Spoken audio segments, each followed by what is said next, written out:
My husband Daniel and I have been together for 7 years.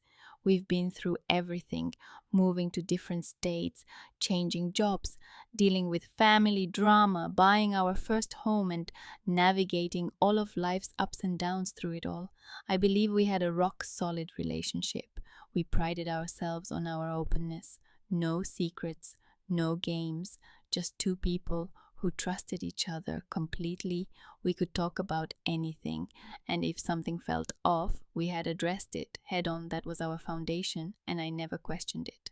Our marriage was conventional in many ways, but we had always been open-minded about intimacy. We discussed fantasies, entertained the occasional role-playing scenario, and always respected each other's boundaries. It was exciting, but it never felt risky. It was just us exploring together, always in control. Or so I thought. A few months ago, everything changed. One evening, we were having dinner, talking about work, life, and our upcoming vacation.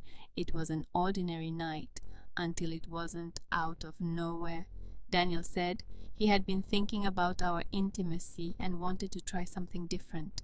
Then he dropped the bombshell. He wanted me to sleep with another man. At first, I thought he was joking. We had talked about fantasies before, but this wasn't hypothetical. This was real. He spoke about it so calmly, as if he had already mapped it all out in his head. He told me he thought it could reignite something between us, bring us closer, and even empower me in ways I hadn't considered. I felt like I had been punched in the stomach. A million questions flooded my mind. Why was he suggesting this? Was he no longer attracted to me? Did he want an excuse to step out himself? Was there something he wasn't telling me? But I didn't ask. Instead of immediately shutting it down, I told him I'd think about it. Maybe it was because I didn't want to seem judgmental. Maybe I was afraid that rejecting the idea right would make him pull away. Or maybe deep down, I was curious. After weeks of internal debate, I agreed.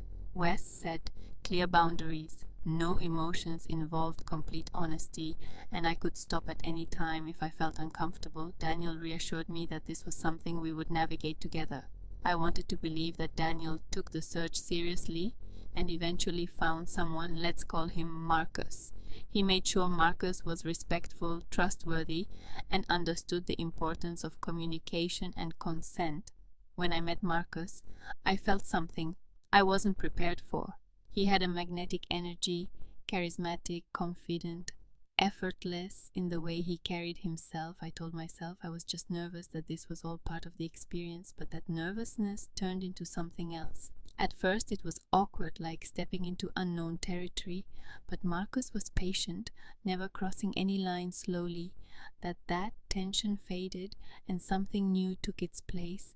I found myself thinking about him when I shouldn't have been. I started looking forward to our meetings, and the worst part, Daniel was encouraging it. He kept telling me how happy he was, that I was enjoying myself, how great it was that I was embracing this new side of me. But something about the way he said it felt off. His voice was light, but his eyes weren't. Then the shift happened. Daniel started pulling away.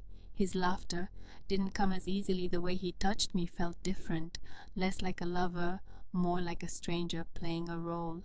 He stopped initiating conversations like he used to. When I brought up my feelings, he brushed them off with vague reassurances. I should have pressed him. It should have asked the hard questions. But I didn't, because deep down I already knew the answers. And that's when the full weight of my mistake hits me.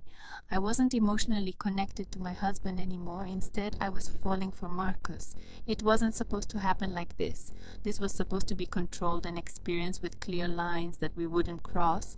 But emotions don't follow rules. Worse, Marcus was developing feelings for me too. The way he looked at me, the way he spoke to me, it wasn't just physical anymore. I felt something pull me toward him. Now I'm stuck in a nightmare of my own making. Daniel and I barely talk. Our once unbreakable trust is now fragile like glass with too many cracks to hold together. I feel like I've betrayed him in the worst way possible, but at the same time, I can't deny what I feel for Marcus. The guilt is suffocating. The confusion is unbearable. I don't know how to fix this. Do I tell Danielle the full truth? Can our marriage survive this? Or have I destroyed everything? Beyond repair, Reddit. I need help. What do I do?